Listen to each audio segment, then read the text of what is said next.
Fala galera, estamos aqui para mais uma crítica, e essa é uma crítica atrasada em relação à estreia do cinema, mas não tão atrasada assim, porque eu acho que esse filme ele pegou o hype justamente agora. A estreia dele nos cinemas foi muito pequena, foi muito restrita, mas agora ele chegou no Prime Video, disponível no catálogo para todo mundo assistir, sem ter que pagar nada a mais, além da sua assinatura normal.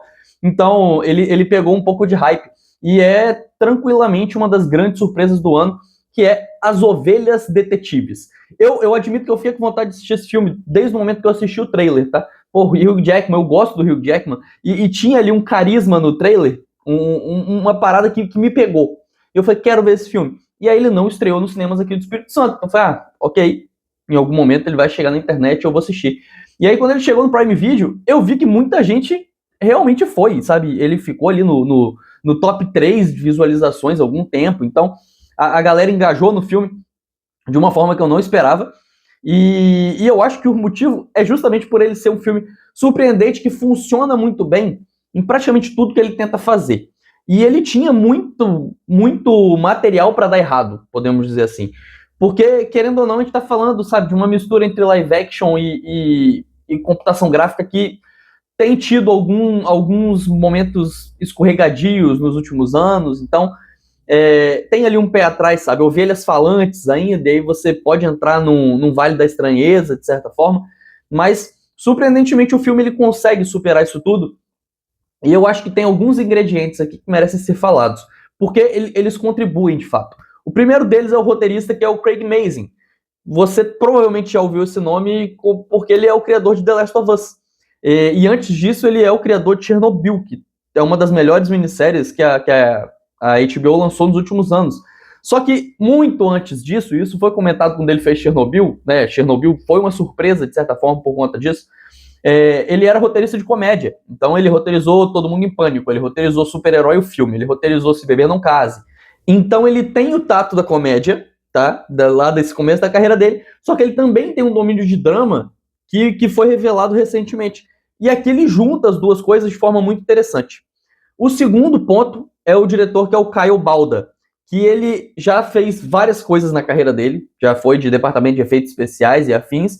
Como diretor, ele era um diretor de animação. Ele dirigiu algum dos filmes do meu malvado favorito, não vou lembrar qual, acho que é o 3. Também dirigiu Minions. Então ele tem ali um domínio de tom de comédia e de computação gráfica, que já trabalhou com efeitos especiais. Então eu acho que são as pessoas certas nos lugares certos para fazer o filme certo. Só que antes disso, vamos voltar para a história do filme. O filme conta a história de um pastor, que é interpretado pelo Hugh Jackman, e ele tem ali várias ovelhas. E toda noite ele lê histórias para essas ovelhas. E as favoritas das ovelhas são as histórias da Agatha Christie, né? Histórias de suspense, histórias de whodunit, né? Os famosos whodunit, né? Quem matou. Então ele toda noite lê histórias desse tipo para suas ovelhas, sem saber que as suas ovelhas compreendem o que ele está lendo exatamente. E aí, um belo dia, ele amanhece morto. Ele foi assassinado por alguém, tem várias pessoas na cidade que odeiam ele, e as ovelhas decidem que elas vão investigar o crime, porque o detetive barra policial da cidade é um completo idiota, e aí elas precisam meio que assumir a liderança por trás das cortinas, porque apesar de serem animais falantes, aqui tem esse diferencial, e eu acho que isso ajuda no Vale da Estranheza. Os seres humanos não entendem as ovelhas. Então, as ovelhas elas só se comunicam entre si. Isso cria, inclusive, um universo particular que é muito interessante. E aí elas precisam ir por trás das cortinas, assumir as rédeas para resolver o crime. E aí, por que eu digo que o filme ele faz tudo certo sempre que ele... E aí, por que eu digo que o filme acerta em quase tudo que ele se propõe? Porque ele é um filme infantil, e ele vai funcionar como um filme infantil, tá? Apesar de todo esse contexto de whodunit, ele é um filme que ele é muito divertido, ele tem um tom muito inteligente, que também vai conseguir dialogar com as crianças ali, sabe? Os personagens são fofinhos, tem ali uma outra linha de narrativa que vai falar sobre temas que são pertinentes para essas crianças. Então ele funciona como um filme infantil, e ele é baseado em um livro infantil. Então ele funciona aqui, tá? Bem. Só que ele vai muito mais... Só que ele vai além disso. E ele também funciona muito bem quando ele vai para além disso. Em primeiro ponto, como um whodunit. É um filme de mistério, não vou chamar de um filme de suspense, porque também seria exagero, mas é um filme de mistério que ele funciona muito bem. O mistério é bem construído, a resolução do mistério é bem construída. A participação das ovelhas nessa busca por pistas, a troca com o detetive, é tudo muito bem construído. E que casa muito bem com esse filme família, que tem mensagem de família, que encaixa com esse outro aspecto do filme infantil. Aí, vamos para outro ponto. Também funciona como uma comédia. E aí, quando eu falo de comédia, eu estou falando também com uma comédia que se conecta aqui no filme infantil, que em muitos momentos vai ter piadas super ingênuas, super simples, que são voltadas para o público infantil, mas que também tem o timing cômico muito afiado para fazer algumas piadas bem britânicas, assim, sabe? Que são piadas com muito sarcasmo, algumas são piadas corporais, piadas físicas, que, cara, me lembram muito um pouco de Monty Python. Se o Monty Python fossem ovelhas, eles talvez se encontrassem aqui em algum lugar, sabe? Tem um momento em que as ovelhas precisam atravessar a rua que eu gargalhei de rir no sofá. Eu acho de um jeito que eu não ria há algum tempo assistindo filmes de comédia. Então, é um outro ponto que é muito positivo aqui. E aí o último ponto é que ele é um drama muito sólido. Não chega a ser um drama, tipo, nossa, eu vou chorar, pique Pixar. Não. Mas ele tem uma linha narrativa metafísica que é muito interessante.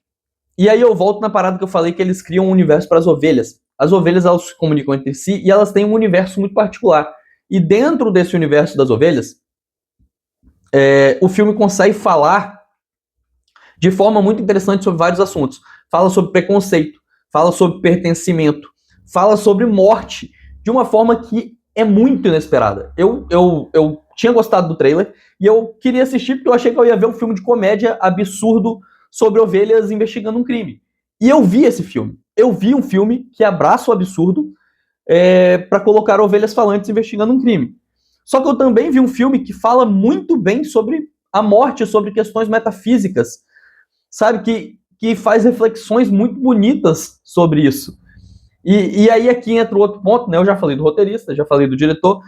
O outro ponto que eu acho que contribui bastante aqui é o elenco. O Bryan Cranston faz o Sebastian, que, parênteses, a tradução de Sebastian na legenda da Amazon é Tião. Isso me quebrou em todas as vezes, porque o Sebastian não é o ponto cômico do filme. Ele tem um outro papel ali. Mas todas as vezes que aparecia Tião me dava vontade de rir. Fecha o parênteses. O Bryan Cranston tá muito bem. O personagem de Sebastian é um personagem que tem uma carga dramática muito interessante. É uma ovelha que sofreu por muitas coisas, carrega muitos traumas, e o filme, mais uma vez, lida muito bem com esses traumas. É uma cena, o filme precisa de uma cena, mas que, tipo, resume o personagem e constrói o personagem de uma forma muito bonita. A Julia Louis-Dreyfus faz a Lily, que é uma das protagonistas, também tá muito bem. Sabe, tem um elenco muito, muito interessante. Vou puxar aqui a ficha, porque eu não lembro de todo mundo, né? Mas tem a Bella Ramsey, tem o Chris O'Dowd, tem a Regina Hall, tem o Patrick Stewart, que faz a ovelha meio anciã. Então, tem algumas coisas muito interessantes que esse elenco faz com o trabalho de voz, e, de novo, muito bem encaixado com a computação gráfica. Não cai no Vale da Estranheza, talvez em parte porque